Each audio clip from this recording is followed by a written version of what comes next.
દેવાદિદેવ ઋષભદેવ દાદા આપના અચિંત્ય પ્રભાવથી હું પૂર્ણ સ્વસ્થ છું. હું પૂર્ણ સ્વસ્થ છું. હું પૂર્ણ શાંત છું. પૂર્ણ શાંત છું. પૂર્ણ શાંત છું. હું પૂર્ણ સમૃદ્ધ છું. પૂર્ણ સમૃદ્ધ છું. પૂર્ણ સમૃદ્ધ છું. આપના શરણમાં હું નિર્ભય છું.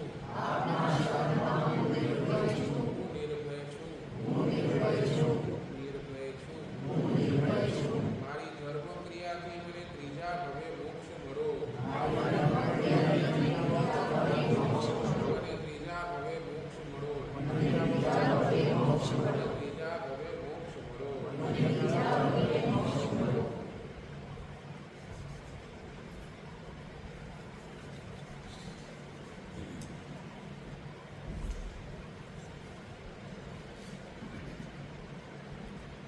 ગાથાની આરાધના આપણે સૌ કરીશું.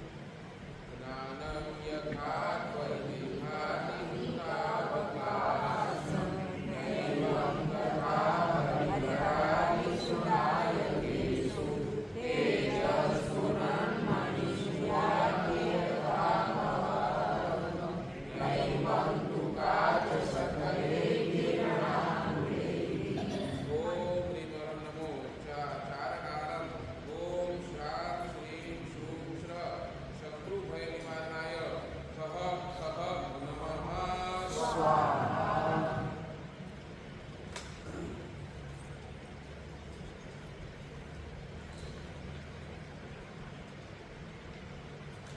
ખ્યાતનામ ફિલોસોફર ટોલ્સ્ટોય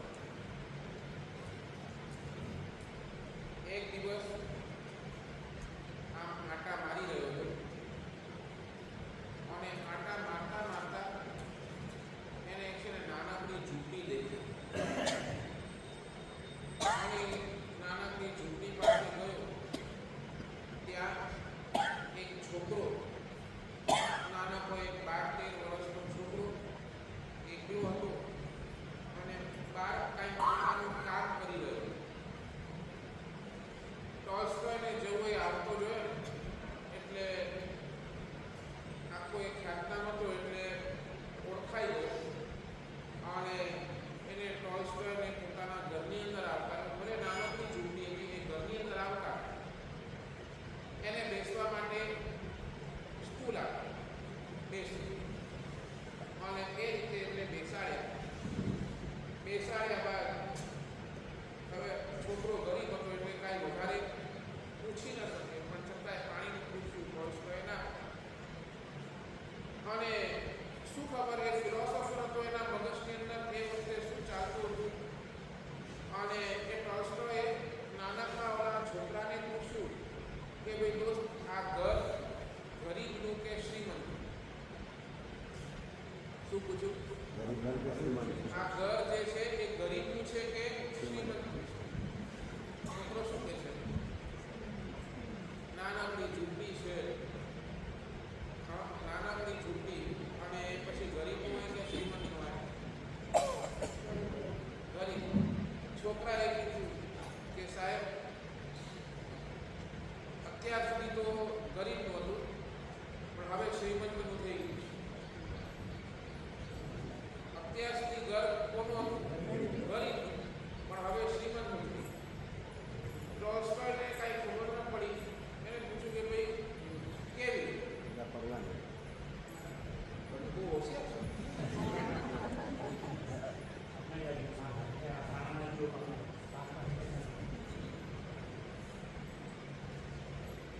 ટોલ્સ્ટોયે કીધું મને સમજાય નહીં તો સમજાવો.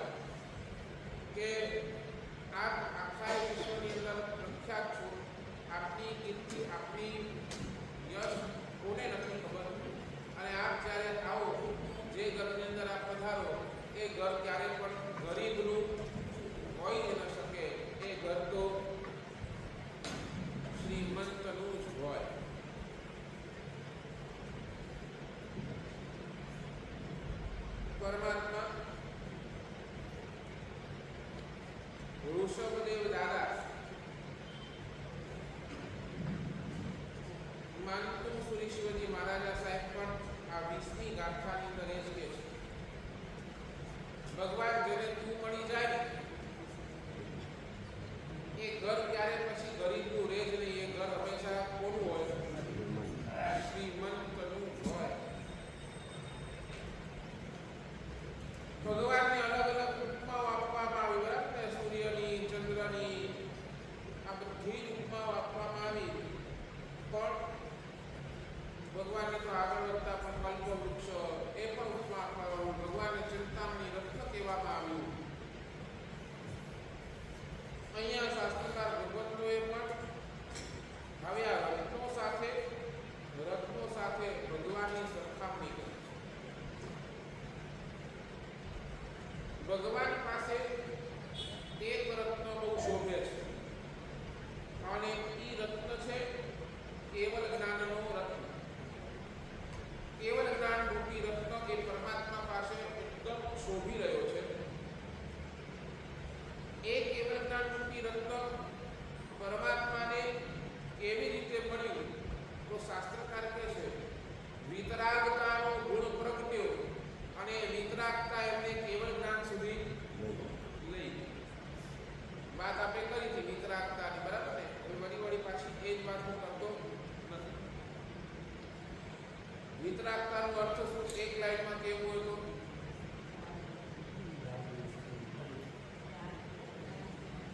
વિતરાગતાનો અર્થ એક લાઈનમાં કેવું હોય તો એટલું, તું કોઈનો નથી અને કોઈ તારું નથી.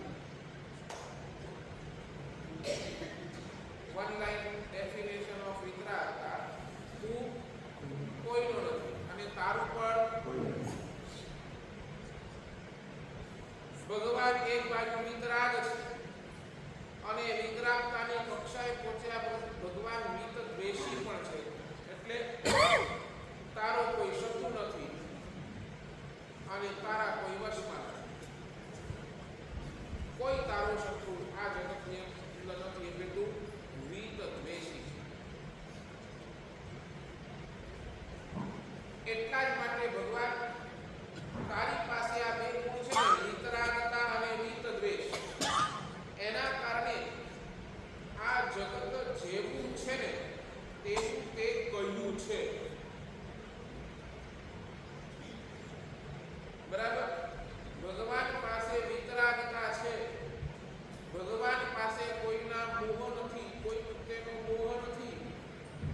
આ મારી સેવા કરશે તો આ મારો એવો કોઈ મોહ ભગવાને રાખ્યો નહીં અને આ મારો દુશ્મન એવો પણ કોઈ દ્વેષ પરમાત્માએ રાખ્યો નહીં. એટલે જ પરમાત્માએ જેટલું પણ કહ્યું, ભગવાને જેટલું પણ કહ્યું ને એ જગતને પોતાના કેવલ જ્ઞાનની અંદર જોઈને ભગવાને જેવું છે એવું સ્પષ્ટ કહ્યું. એટલે માનતું સુઈમાં કે ભગવાન તારું આ કેવલ જ્ઞાન રૂપી રત્ન એના ઉપર અમે આફરી છીએ. અને અહીંયા પછી બીજા દેવતાઓની અહીંયા વાત કરે છે. બીજા ધર્મ એમ કહે છે કે ભાઈ ભગવાનને કોઈએ સૃષ્ટિને કોઈએ બનાવ્યો છે, સૃષ્ટિનો કોઈ પાલન છે, સૃષ્ટિનો કોઈ સંહાર કરનાર છે. અહીંયા આપે ના શબ્દો વરી વરાજેશુ નાયકેશુ. વરી એટલે બરાબર, હરિ એટલે અહીંયા હરિ હર, હા ત્રણે આવી ગયા, બરાબર ને? હરિ એટલે વિષ્ણુ, હર એટલે મહાદેવ અને આદિ શબ્દ મૂક્યો એટલે એમાં બ્રહ્મા આવી ગયા. આ ત્રણેય પાસે એવા જે પણ XYZ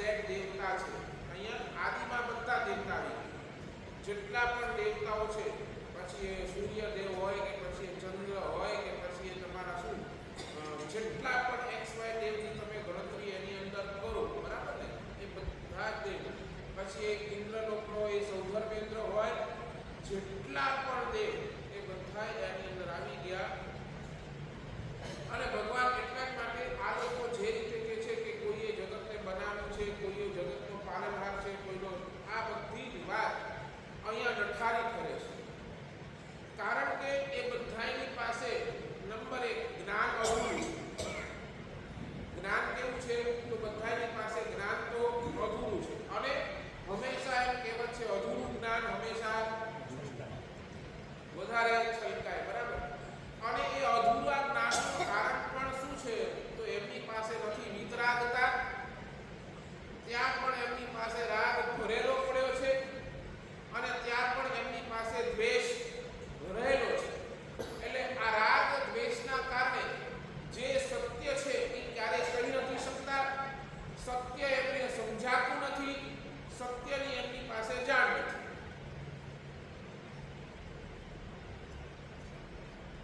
ગુરુદેવ ગુણસાગર સુરેશ્વરજી મહારાજા સાહેબે અજીતનાથ ભગવાનના સ્તવની અંદર આ શબ્દ લખ્યા છે, રાગ દ્વેષ ભર્યા હૃદયના લાલચ કેમ તારસે, આપ જેવા નાથને નહીં જાણનારા હારસે, જ્ઞાની દેવ અજીત મુજને જ્ઞાન દઈ જગતાર, આપ જેવા દેવ. એટલે ત્યાં શાસ્ત્રકાર શું લખે કે આ રાગ દ્વેષથી ભર્યા છે, અને જ્યાં એમની પાસે માત્ર ને માત્ર રાગ દ્વેષના કારણે આ કે અમે જગતને તારીશું, આની કોઈ તાકાત નથી કે આ લોકો જગતને તારીશું. એમની પાસે રહેલું જ્ઞાન એ પણ છે ને વિભંગ જ્ઞાન. શાસ્ત્રકાર ભગવાન તો કે છે આ બધા પાસે રહેલું જ્ઞાન વિભંગ જ્ઞાન. મિથ્યાત્મી પાસે રહેલું જ્ઞાન એ વિભંગ જ્ઞાન, અને સમ્યક્ની પાસે રહેલું જ્ઞાન એ અવધિ જ્ઞાન. છતાંય અહીંયા શાસ્ત્રકાર ભગવંતો અવધિ જ્ઞાનને પણ ઇમ્પોર્ટન્સ નથી આપતા. ભગવાન પોતાની સાધનાની અંદર છે, ભગવાન પાસે તો અવધિ જ્ઞાન છે, ભગવાન દીક્ષા લે એટલે મનોપર્વ જ્ઞાન પણ આવી ગયું, છતાંય પોતાના સાધના કાળની અંદર ભગવાન હંમેશા મૌન રહ્યા. એક શબ્દ પણ પરમાત્માએ ઉચ્ચાર્યો નથી. સમજાય છે? કારણ કે હજુ અધૂરું છે, અને એટલા માટે પરમાત્મા મૌન રહ્યા છે, સંપૂર્ણ મૌન. ક્યાર સુધી? જ્યાં સુધી ભગવાનને કેવળ જ્ઞાન નથી થતું ત્યાં સુધી.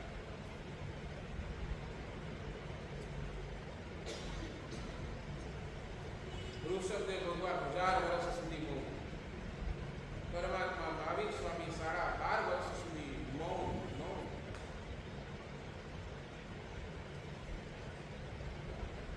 આ છે વિતરાગતા, અને વિતરાગતાના કારણે પ્રગટેલો પરમાત્માની કેવળ.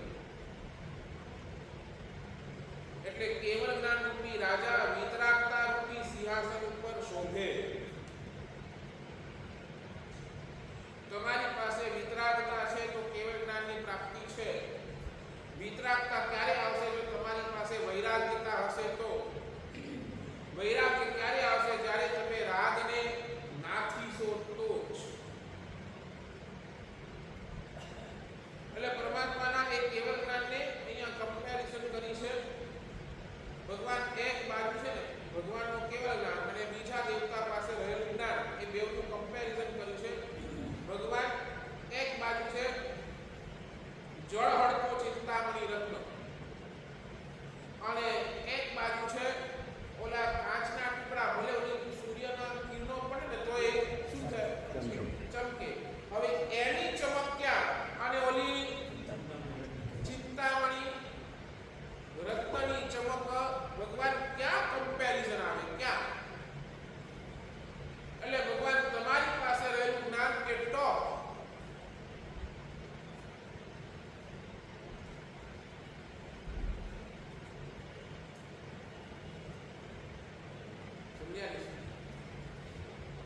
શાસ્ત્રકાર એમ કે છે તમે છે ને કોઈ પણ નદી પાસે જાઓ,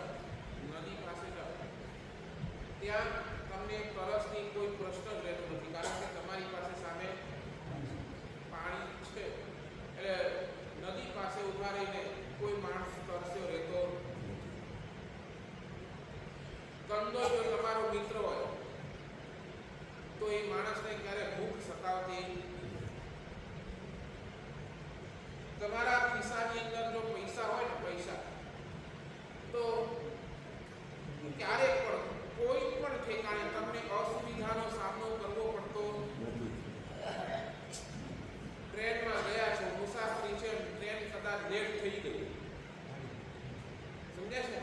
ટ્રેન કદાચ લેટ થઈ ગઈ, તમને ડબ્બામાં બેસવું પડ્યું, 1 કલાક 2 કલાક 3 કલાક 4 કલાક વરસાદના કારણે ક્યાં ટ્રેન રોકાઈ ગઈ. હવે શું, તમારી પાસે જો પૈસા છે તો તમે તમારા ખાવા પીવાની બધી વ્યવસ્થા ત્યાં કરી શકો. પોલીસ સાથે જો મૈત્રી હોય, પછી ગુંડાનો ડર રહેતો, સમજે? એ શું કહે કે ભાઈ આનો દોસ્તાર છે પોલીસ, આનાથી તો તું તમે તેમ. જેના હાથની અંદર ચિંતામણી રત્ન આવી ગયું હોય, ચિંતામણી રત્ન આવી ગયું હોય, એને પછી એના મનને ચિંતા કે નહીં.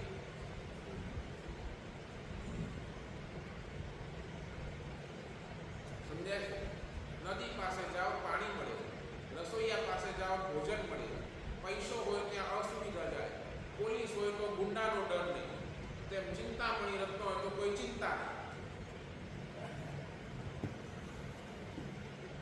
પણ શાસ્ત્રકાર ભગવંતો એટલું જ કે છે, આ બધા જેટલા તાકાતવાળા છે, આ બધા જેટલા તાકાતવાળા છે, પણ એક બે ચીજની વાત આવે છે ત્યારે આ બધી જ તાકાત એ લોકોની ગાયબ થઈ જાય છે. નંબર 1 સમાધિ અને નંબર 2 સદગતિ. આ બે ની વાત આવે ને ત્યારે આ જેટલાની વાત કરી ને એ બધા જ નકામ. નથી તમારી તરસ છુપાવી શકશે, પણ તમારી સમાધિનું શું? રસોઈઓ તમારી ભૂખ શાંત કરી શકશે, પણ એ ભૂખના કારણે તમને આવી જતી અસ્વસ્થતા એનું શું? ખીચામાં ભલે પૈસા હોય, ગમે તેવી અસુવિધાને તમે દૂર કરી શકતા હો, પણ એ અંદર રહેલો ભય એનું શું?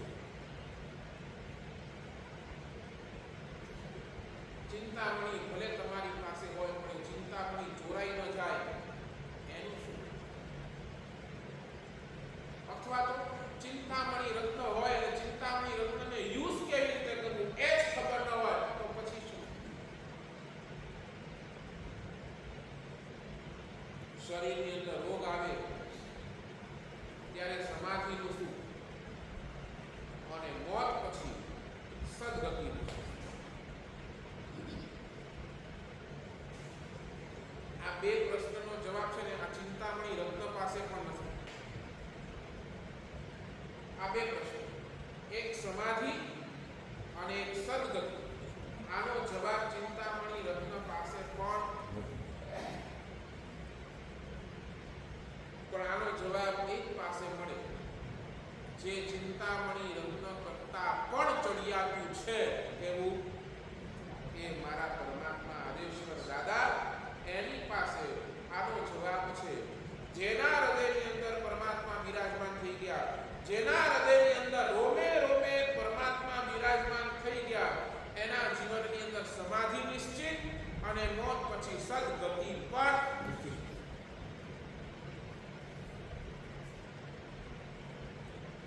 ગમે તેટલા ઉત્તમ પદાર્થો સાથે તમે પરમાત્માની તુલના કરો છો, બધું જ ત્યાં ફેલ થઈ જાય પરમાત્મા સાથે.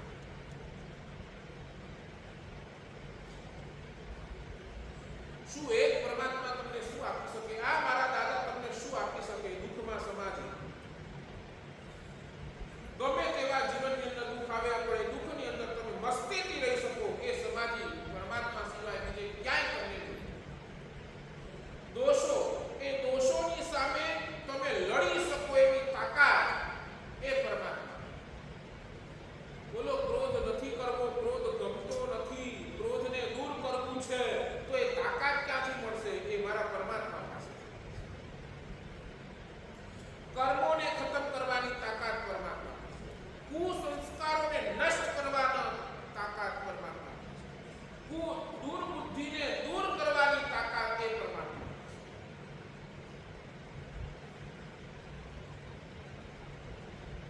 આ બધું ચિંતામણી રત્ન પાસે પણ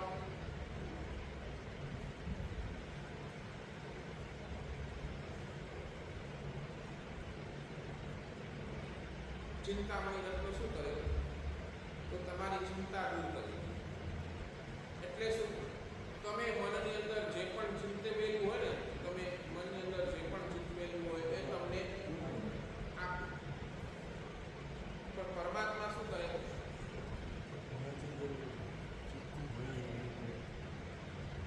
પરમાત્મા શું કરે? તમારી ચિંતા તો દૂર કરે છે. તમે ચિંતવેલું એ પણ આપે, તમે મનની અંદર ધારેલું એ પણ આપે, પણ સાથે સાથે તે આપ્યા બાદ તમારા કર્મોની ચિતા પણ જલાવી આપે.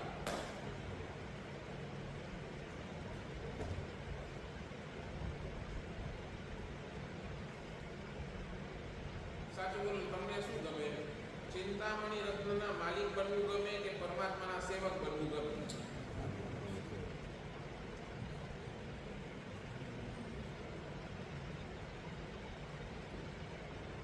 શું ગમે બોલો? ચિંતામણી રત્નના માલિક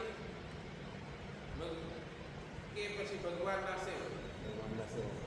જાઓ, શું કામ હવે મજાક કરો?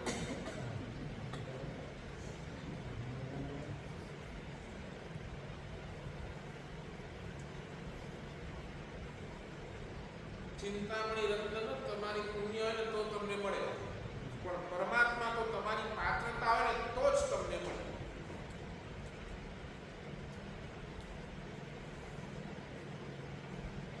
આ સિસ્ટમ તમે આવી લો, આ કર્મસત્તા, આ પ્રકૃતિની સિસ્ટમ છે.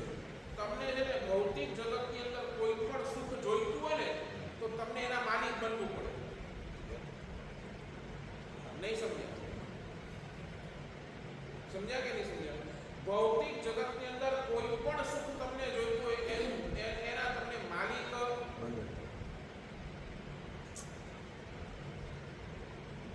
જોઈએ. તો તમને પહેલા એના શું કરવું પડે? તમને એ પૈસાથી એ મેળવવું પડે, અને મેળવવું એટલે તમારું. બરાબર ને? તમે શું કહો? બરાબર. તમારી આ કોનો જમણ? તો આ મારું કપડા લેવા છે, સારામાં સારા કપડા લેવા છે. શું બોલો? કરવું પડે ને? પૈસા આપો, પૈસા આપો, અને પૈસા આપ્યા બાદ એ કપડા તમે ખરીદો. તમે એ કપડાના શું થયા? માલિક. ચલો, દાગીનું પહેરવું છે તો દાગીનાના માલિક ક્યારે થાવ? પૈસા આપો એટલે દાગીનાના તમે માલિક થયા. બરાબર ને? એટલે એક ચીજ સમજી રાખજો, જગતની અંદર સુખ પામવા માટે તમારે માલિક બનવું પડે, અને એ માલિક બનવા માટે પુણ્ય જરૂરી છે.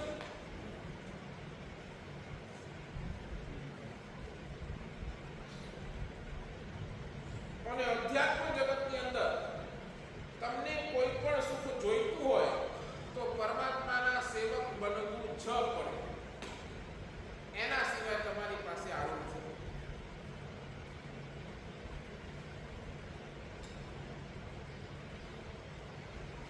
તમે કહો મને ઉદારતાનું સુખ જોઈએ છે, તો ઉદારતા જે પરમાત્મા પરમ ઉદાર છે એમના ચરણની અંદર બેસો તો એ ઉદારતા તમારી પાસે આવ્યા વગર છે.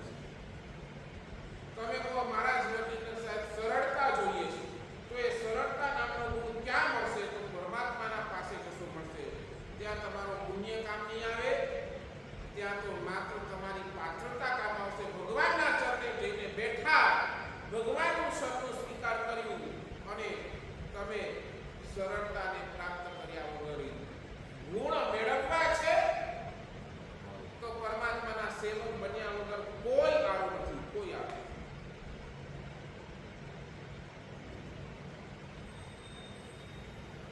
રત્નોના માલિક બનશો તો દોષો પણ તમારી પાછળ દોડશે. બરાબર? શું દોડશે બોલો? તો એક વખત રત્નને તમે માલિક બન્યા, એઝ ફોર એક્ઝામ્પલ ચિંતામણી રત્ન તમારી પાસે આવી,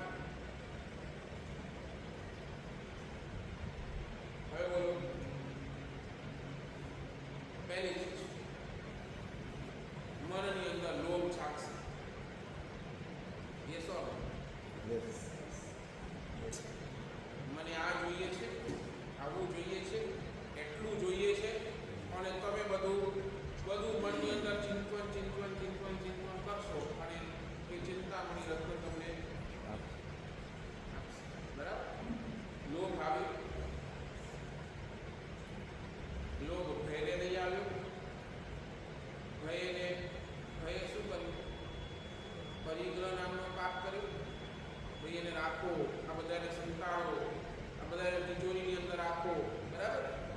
એટલે ભાઈએ શું કર્યું? પરિગ્રહનો પાપ કરાવ્યો. અને પરિગ્રહે તમને કયા પાપ નથી કરાવ્યા એ પ્રશ્ન છે. પછી એ ખોટું એ બોલાવે, પછી એ હિંસા એ કરાવે,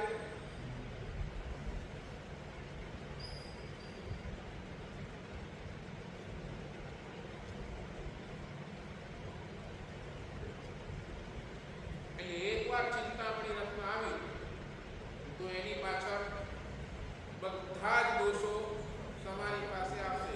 પછી લોભ હોય, માન હોય, માયા હોય, ક્રોધ હોય, ઈર્ષા હોય, બધા જ પાપ પાછળ લાગ્યા જ પડે છે. અને પરમાત્માના સેવક બનો તો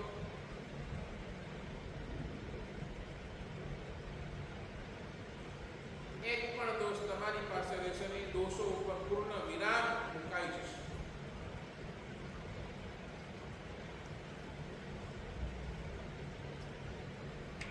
બોલો, કોના માલિક?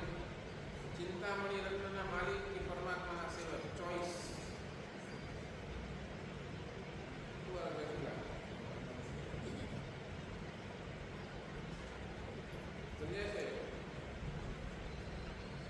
વાત કરી ને, પુણ્ય એ પરાધીન છે, કોઈના આધારે ટકેલો છે, જ્યારે પાત્રતા એ સ્વાધીન છે. સમજે છે? પરાધીન છે, પુણ્ય કોઈના આધારે ટકેલો છે. પુણ્ય હશે તો જ મળશે. એટલે ચિંતામણી રત્ન મળવું બહુ મુશ્કેલ છે, બહુ મુશ્કેલ. અને પાત્રતા તો આપણી હાથની વાત છે. આપણે જો થોડું પાત્રતા કેળવીએ તો શું થાય? આપણે એ પાત્રતા આવે, અને પાત્રતા આવે ભગવાનના ચરણની અંદર બેસો એટલે બધું જ તમને સમજાય છે. એટલે માલિક બનવું મુશ્કેલ, સેવક બનવું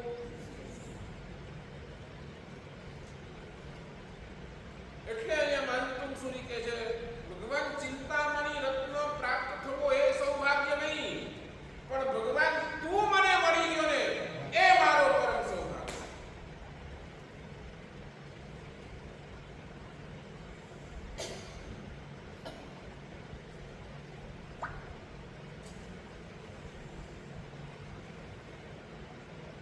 ઈચ્છાઓને સફળ કરવાનું કામ ચિંતામણી રત્નનું, પણ જ્યારે ઈચ્છાઓને નિર્મળ કરવાનું કામ પરમાત્મા.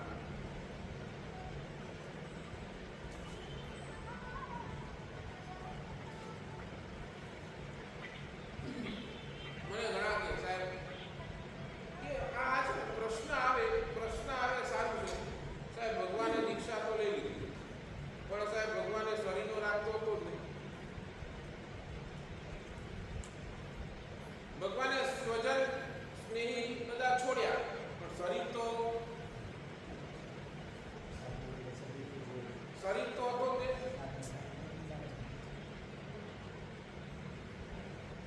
ભગવાન પણ ગોચરી માટે નીકળ્યા છે, બરાબર ને? વૃષભદેવ ભગવાન 400 દિવસ રોજ ગોચરી માટે જતા, રોજ ગોચરી માટે જતા.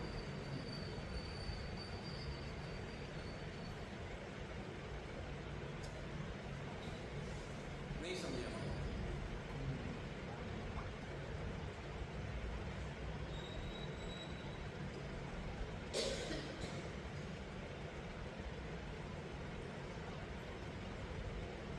ચાર જાતિ કર્મ કયા? નાના ચાર જાતિ કર્મ આવે. નાના વર્ણિય, બીજો દર્શનાવર્ણિય, ત્રીજો મોહનીય અને ચોથો. ભગવાન સૌથી પહેલી સાધના કોના માટે કરે? જાતિ કર્મ તૂટે એટલા. હું તમને સમજાવું ક્યાં આપણે અને ભગવાન વચ્ચે ક્યાં ફરક પડે.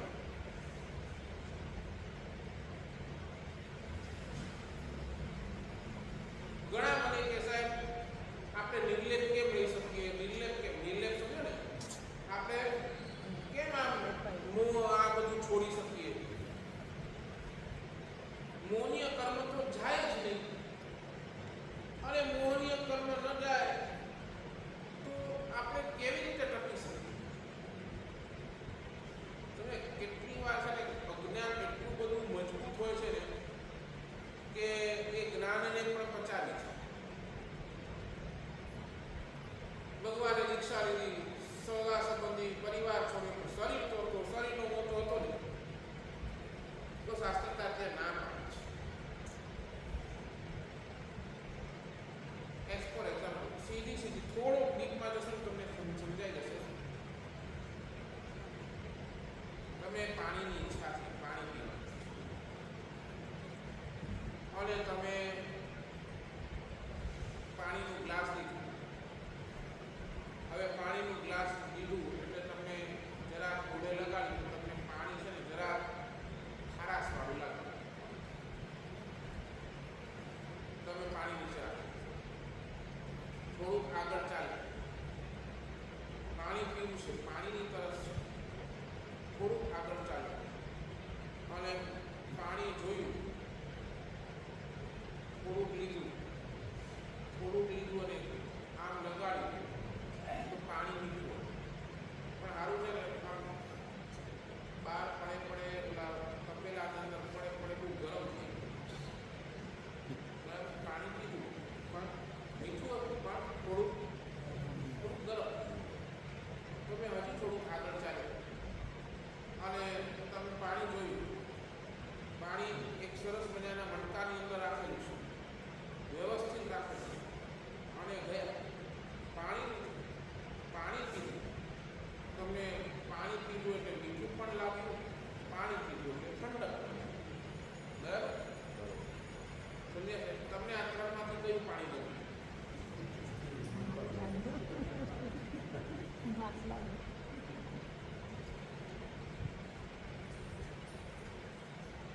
નહીં સમજ્યા? મારી વાત નહીં સમજ્યા?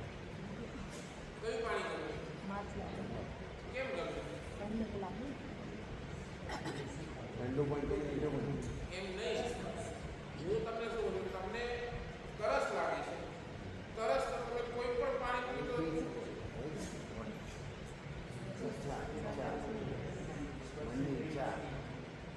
મનની ઈચ્છા કાંઈ નથી લાગે. એટલે કર્મની ઘડી તમે સમજો છો. મેં કીધા ને 4 જાતિ કર્મ. કયા? જ્ઞાનાવર્ણીય, દર્શનાવર્ણીય, મોહનીય અને અંતરાય. બરાબર? આ 4 જાતિ કર્મ. અને અગાતિ કર્મ કયા? સામે બીજા 4 બોલો. નામ, ગોત્ર, આયુષ્ય અને વેદ. બરાબર? આ અગાતિ. ફરક શું બે? ઓલા છે ને 4 એ 4 છે ને બહુ ભયંકર છે. જ્યારે પાછળના 4 છે ને એ મેનિપ્યુલેટ કરી શકાય. મેનિપ્યુલેટ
મોહનીય કર્મે તમારી પાસે સાત સજ્જા હોય ને, પાણી તો જોશે, તરસ લાગી છે પાણી તો જોશે. અરે યાર પણ પાણી કેવું જોશે યાર, આ તપેલા વાળું આવું પાણી નહીં. આ કોણે કર્યું? આ કોણે કર્યું?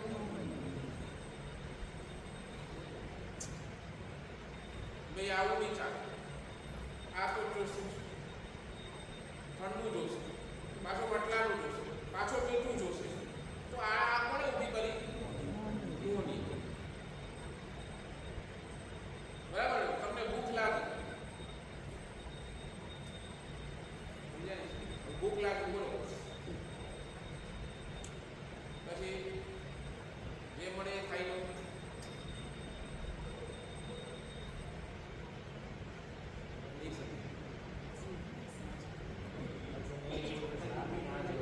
બરાબર ને? હવે જે મળે એ ખાઈ લો. એટલે તમે શું કર્યું? ભૂખ લાગી છે તો ભૂખ લાગી છે, તમે ખાણાની અંદર જે આવ્યું તમે શાંતિથી એને વાપરી લીધું, કાંઈ ન બોલ્યા. એટલે તમે શું કર્યું? વેદનીયને શાંત કર્યો, વેદનીયને શાંત કર્યો અને મોહને માર્યો.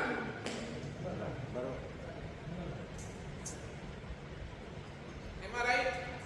વેદનીયને શાંત કર્યો, વેદનીય કર્મ ઉદયમાં આવે એને શાંત કર્યો. ભાઈ તમે ખાઈ લીધું, બરાબર ને? જે આવ્યું, જેવું આવ્યું, જેટલું આવ્યું એટલું.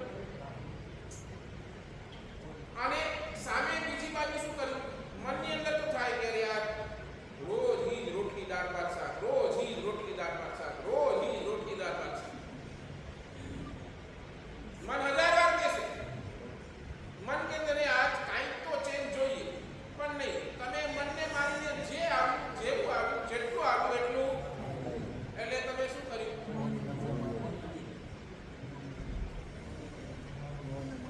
અને જ્યાં સાત સજા આવી નહીં, રોટલી તો રોટલી આટલી તો જોઈએ જ, બેગની શાક તો જોઈએ જ, શાક પણ પોતાના પસંદગીનું જોઈએ, બરાબર. એની સાથે દાળ ભાત તો જોઈએ, ખાલી દાળ ભાત ને પછી મિષ્ટાન ફરસાણ તો જોઈએ. આ બધું કોણે ઊભું કર્યું?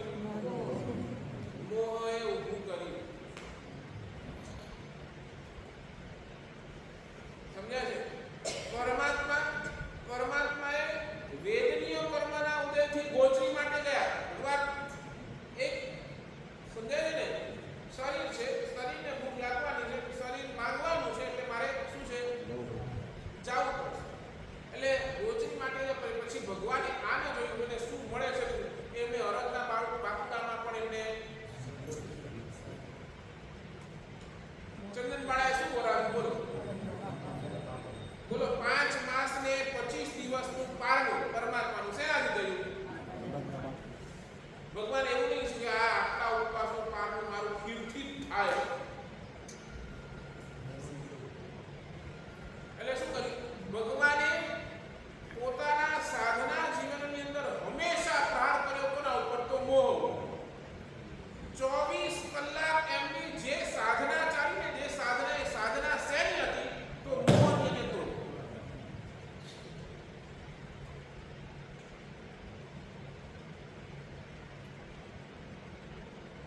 નથી બેસતી વાત. ભાઈ મને ઘર જોઈએ એ આવશ્યકતા છે, વગર ઘરે હું ક્યાં રહીશ? બરાબર ને? તમારી જરૂરિયાત છે, પણ પછી ઘરની અંદર ઘર આવવું જ જોઈએ, આટલા માળે જોઈએ, ભાઈ ઘરની અંદર ફર્નિચર આવવું જોઈએ, ટીવી આવવું જોઈએ. આ કોણે ઊભું કર્યું? સાચું બોલો. આપણે વેદનીયને સંતોષીએ છીએ કે વેદનીયને સંતોષ્યા સાથે સાથે મોહનીયને પોષીએ છીએ?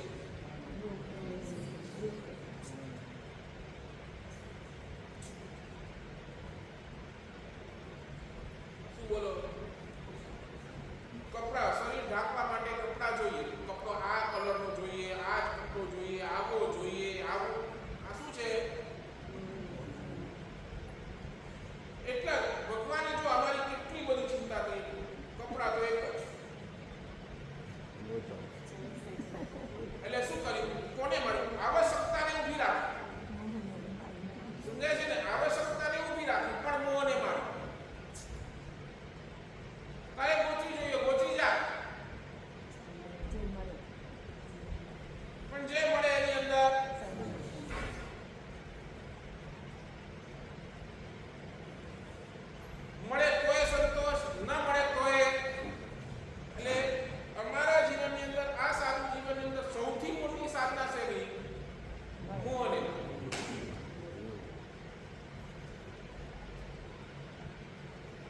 નહીં સમજ્યા. વેદનીય આયુષ્યના છેલ્લા ઘડી સુધી રહેશે.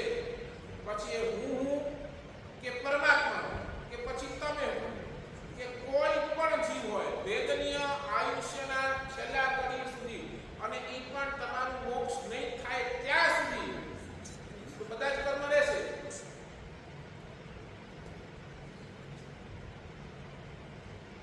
પણ આપણે જો ધારીએ ને, આપણે હમણાં પણ જો ધારીએ ને, આપણે દિવસે દિવસે મોહને ઘટાડી શકીએ એમ છે.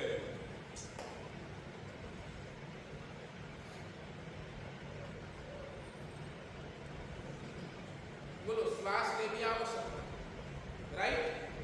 એમાં રાઈટ આપણને શ્વાસ લેવા લીધા વગર તો ચાલશે, પણ જેવી ગટરની વાસ આવી તો કેમ મોઢું તમારું મચકોડાય છે?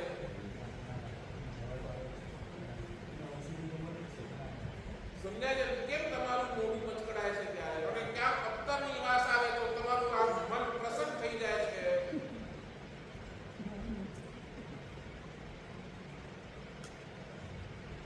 નહીં સમજ્યા મારી વાત હજી?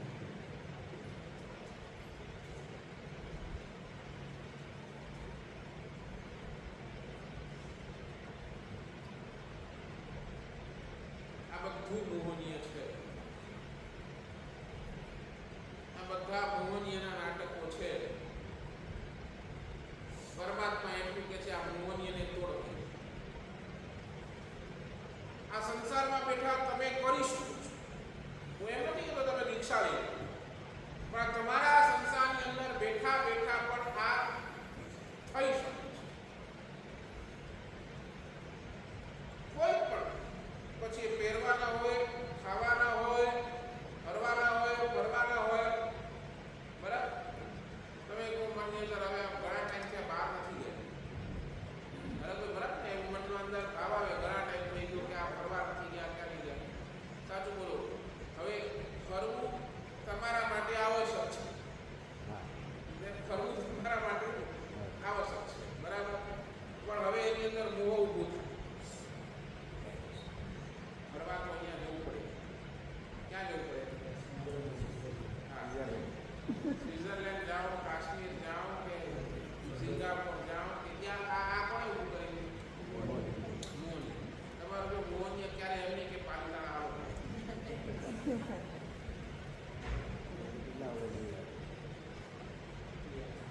સમજાય છે હું શું કહું છું?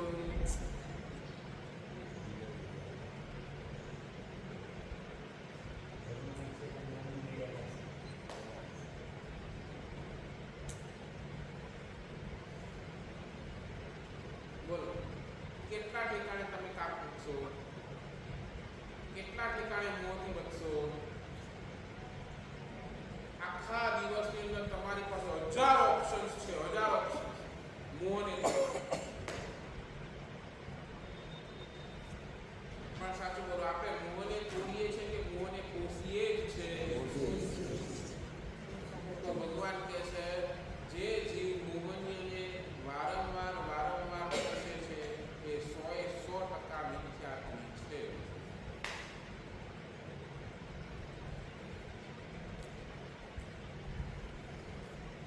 સમ્યક દ્રષ્ટિ જીવ કેવો હોય? એ આવશ્યકતાને પૂરી કરે, પણ સાજ સજ્જામાં નથી. સાજ સજ્જા સમજો ને? એમાં આવશ્યકતા પૂરી કરે.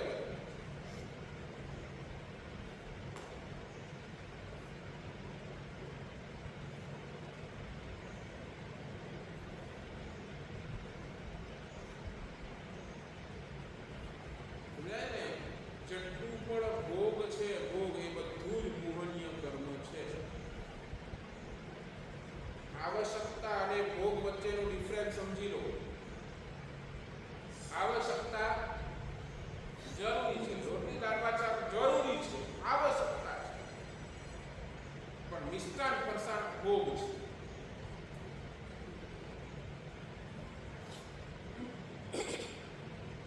જેટલું ભોગ એ બધું જ મોહનીય કર્મ, અને જેટલું મોહનીય કર્મ ઘાટ એટલી તમારી સંસાર નિવૃત્તિ.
ક્યાંથી શરૂ કરશું બોલો? નહીં હવે ભાઈ બોલો, બોલવું પડશે. ક્યાંથી શરૂ કરશું બોલો? ભગવાને આવશ્યકતા માટે વિરોધ નથી કર્યો. આવશ્યકતા માટે ક્યાંય પરમાત્માએ વિરોધ નથી કર્યો.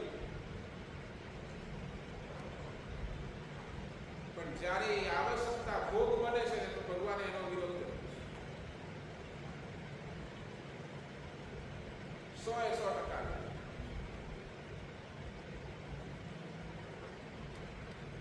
ક્યાંથી શરૂ કરશું બોલો? આજે કાંઈક તો કરો. પર્યુષણ નજીક આવી રહ્યા છે. આવતીકાલે માસધર પક્ષધર છે. બસ હવે એટલે 16 ઉપવાસ વાળા આજથી 16 ઉપવાસ પ્રારંભ કરશે. સમજાય છે? અક્ષય વિધિની આજે શરૂઆત થઈ છે. આપણે ક્યાં આપણે શેની શરૂઆત કરશું બોલો?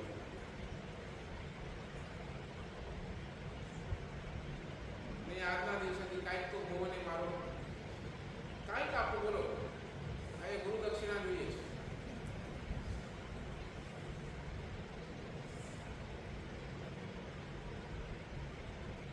શું આપશો?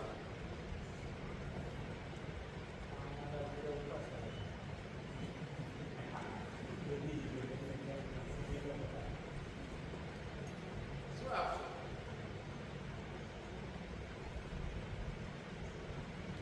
કેમ શાંત થઈ ગયું? આ છે જો મોહનીયને મારવાની વાત આવે ત્યારે બધાના મોઢા નીચા પડી જાય.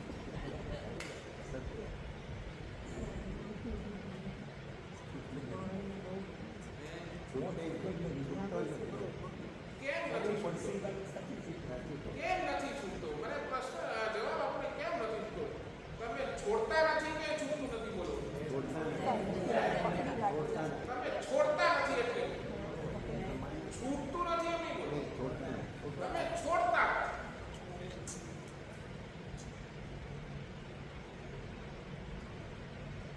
હવે એનો તો પછી મારી પાસે પણ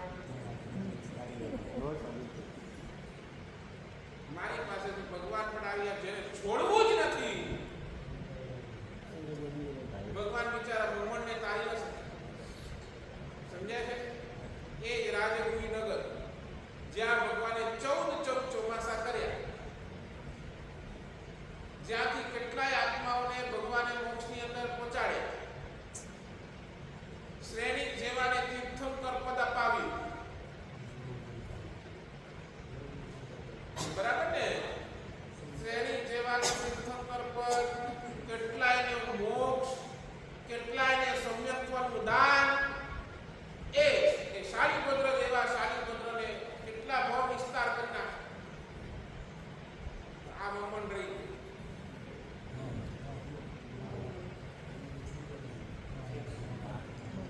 મમન રહી ગયો. સાક્ષાત ભગવાન આવ્યા તો એ મમન રહી ગયો. કારણ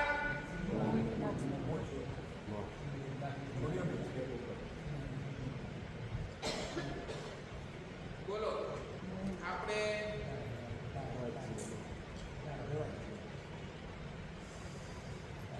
શું કરવું છે?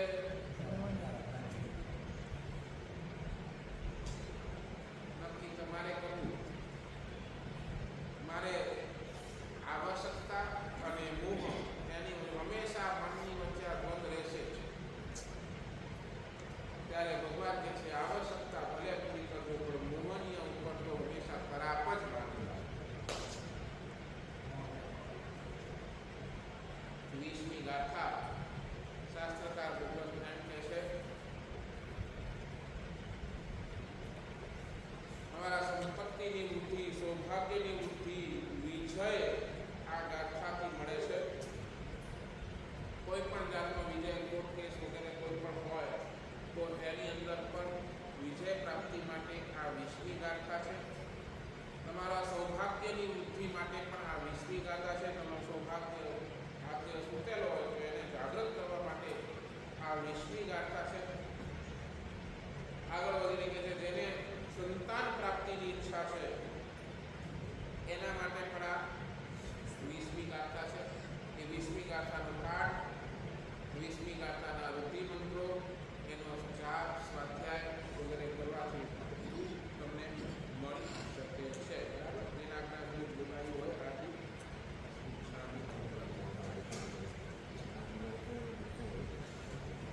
બોલો વિશ્વ દેવ સ્વામી